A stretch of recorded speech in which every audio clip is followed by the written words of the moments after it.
తన బిడ్డపై జరిగిన దాడికి సంబంధించిన న్యాయం చేయాలంటూ అజిత్ సింగ్ నగర్ పోలీస్ స్టేషన్ ఎదుట బాధితులు ఆందోళనకు దిగారు.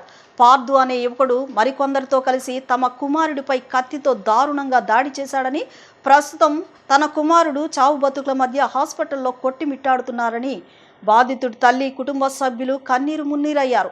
తమకు పోలీసులు, ఉన్నతాధికారులు న్యాయం చేయాలని వేడుకున్నారు. న్యూ రాజరాజేశ్వరిపేటలో అజిత్ సింగ్ నగర్ పోలీస్ స్టేషన్ ఎదుట పల్లా సూర్యతేజ కుటుంబ సభ్యులు ధర్నాకు దిగారు.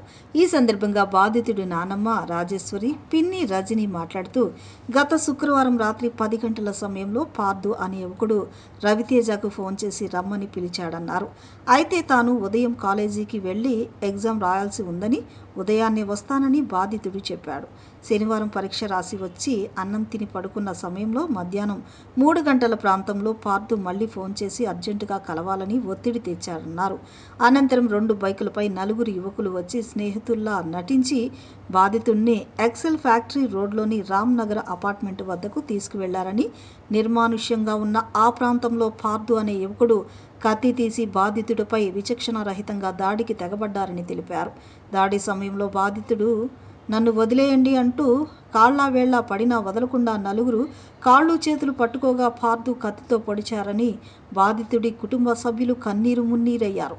రక్తం మడుగులో ఉన్న రవితేజను గమనించిన స్థానికులు ఆసుపత్రికి తరలించారు. ఇప్పటి వరకు బాధితుడు కళ్ళు కూడా తెరవలేదని, వెంటిలేటర్ పైనే ఉన్నాడని కుటుంబ సభ్యులు తెలిపారు. ఈ కేసులో 5 నిందితులు ఉండగా పోలీసులు కేవలం 2 మాత్రమే అరెస్ట్ చేశారని, మిగిలిన 3 నిందితులు ఇంకా బయటే తిరుగుతున్నారని బాధితులు ఆరోపించారు. నిందితుడి తండ్రి హైకోర్టు లాయర్ కావడంతో పోలీసులు కేసు పక్కదారి పట్టిస్తున్నారని, పోలీస్ స్టేషన్కు తీసుకువచ్చిన నిందితులను లోపల పెట్టకుండా బయట టేబుల్స్ ముందు పెళ్లి కొడుకుల్లా కూర్చోబెట్టారని బాధిత కుటుంబ సభ్యులు మండిపడ్డారు.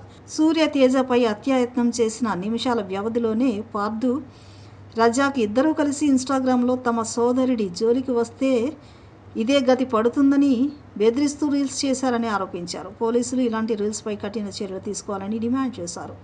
వారి కుటుంబాల నుంచి తమకు ప్రాణభయం ఉందని, నిందితుల కుటుంబాల మొత్తాన్ని పిలిపించి తమకు పూర్తి న్యాయం చేయాలని డిమాండ్ చేశారు. మా కొడుకండి, మా కోళ్ళండి, ఆమె ట్రైన్ యాక్సిడెంట్లో పడిపోయింది. 2 కొడుకులండి. చిన్నవాడిని బీటెక్ చదువుతున్నాడు. ఆయన ఇప్పుడు హాస్పిటల్ పాలైపోయాడు. ఎలా ఉంటుందో కూడా చెప్పలేమండి. మీరు అందరూ కలిసి మాకు న్యాయం చేస్తారని. ఆ పొడిచినోడితో పాటు మొత్తం కలిసి 5 ఇంట్లో పడుకున్నవాడిని తీసుకెళ్ళి వాళ్ళని వేరే స్పాట్కి తీసుకెళ్ళి పొడి చేశారండి. ఒక్కడిని పరిగెత్తుకుంటా వచ్చేసి రోడ్డు మీద పడిపోతే ఏరే వాళ్ళు తీసుకొచ్చి హాస్పిటల్ దాకా తీసుకొచ్చాడు. ఒక బాబు అయితే ఆ 2 అయితే తీసుకొచ్చి స్టేషన్లో పెట్టారు. 3 రోజులు, వాళ్ళకి 4 రోజులు అవుతున్నా కానీ వాళ్ళ 3 పట్టుకోలేదు. ఇప్పుడు ఏం కోసం పెద్ద బాబుని పెట్టామండి. వాళ్ళ 3 వచ్చి కూడా అబ్బాయిని ఏం చేస్తాడని మాకు భయంగా ఉంది. పోలీసులు అయితే ఇంతవరకు వాళ్ళ 3 పట్టుకోలేదు. వాళ్ళిద్దరినే పట్టుకున్నారు. కానీ పొడిచినోడిని మాత్రం చక్కగా పెళ్లి కొడుకుని కూర్చోబెట్టినట్టు బయట కూర్చోబెడుతున్నారండి. ఆ రోజు పొడిచి పిల్లోడు సావు బతుకుల్లో ఉంటే మేము స్టేషన్కి వచ్చాము. మేము ఏంటండి స్టేషన్లో లోపల కదా పొడిచినోడిని కూర్చోబెట్టాలి, బయట కూర్చోబెట్టారు ఏంటండి అని నేను అడిగానండి. అడిగితే మేము ఇలాగే కూర్చోబెడతాము, మేము బయట లోపల కూర్చోబెట్టము అని చెప్పి సమాధానం చెప్పారండి. చాలా బాధ కలిగింది. డైరెక్ట్గా చచ్చిపోయేలాగా పిల్లోడిని పొడి చేసి వచ్చినోడిని డైరెక్ట్గా అలా కూర్చోబెడితే మేము కూడా ఎవరన్నా పొడి చేసి స్టేషన్లో ఏం చేయరని చెప్పి ధైర్యంతో మేము కూడా అలా చేయొచ్చా? ఇప్పుడు వాళ్ళ ఫ్యామిలీ, వాళ్ళ నాన్నగారు రావాలి, వాళ్ళ ఫ్యామిలీ మొత్తం రావాలి, మాకు సమాధానం చెప్పాలండి. మాకు న్యాయం చేయండి. పిల్లోడి పరిస్థితి అయితే అసలు ఏం బాగలేదు. మా వాడు ఏమని చూసేవాడు నరకం అనుభవిస్తున్నాడు. ఇప్పుడు ఆ బిడ్డ ఎలా ఉంటుందో కూడా తెలియదు. వాడి పరిస్థితి, ఫ్యామిలీ కోల్పోయిందండి మొత్తము. మీరేం న్యాయం చేస్తారో ఆ న్యాయం చేయండి. పోలీసు వాళ్ళు మాత్రం కేర్ తీసుకోలేదు. కేసు అయితే రాశారు. మాకైతే వాళ్ళ నాన్న హైకోర్టు లాయర్ అంటండి.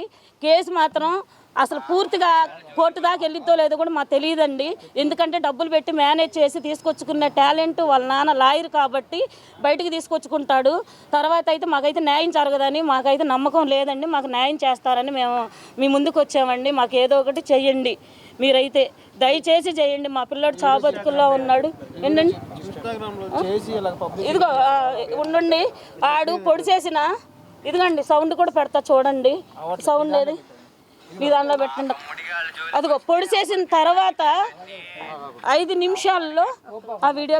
ఇప్పుడు జరిగిన ఈ సూర్యతేజ నా కొడుకు అండి, మా బావగారు వాళ్ళ అబ్బాయి. వాళ్ళ అమ్మగారికి అసలు ట్రైన్ యాక్సిడెంట్లో ఆమెకు అసలు బాగోలేదు. అయితే పిల్లోడు 3వ తారీఖు ఫ్రెండ్స్ని కలవటానికి కొంతమందికి సెయింట్ జోసెఫ్ దగ్గరికి వెళ్ళాడు.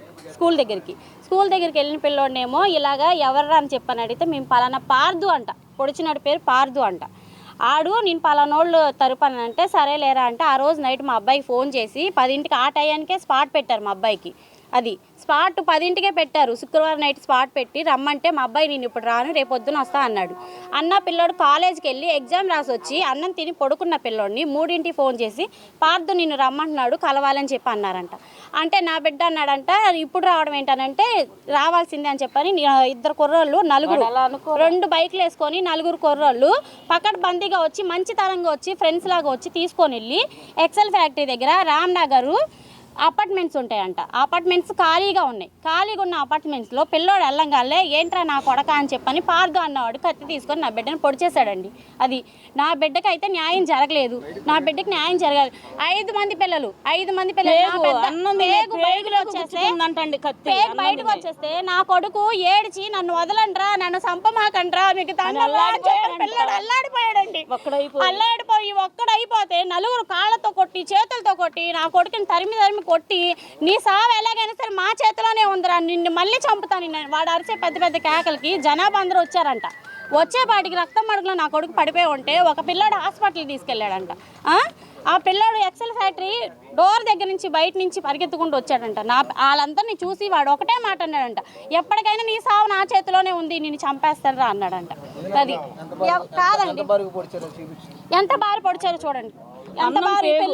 కాదు ఈ కుర్రాడు మా రైల్వే స్టేషన్లో ఆటో తోలుతాడు. ఇలా అన్నయ్య గారు అబ్బాయిని మర్డర్ చేశారు మొన్న వాంబే కాలనీ రోడ్లో అని చెప్పి మొన్న మాకు తెలియపరిచారు.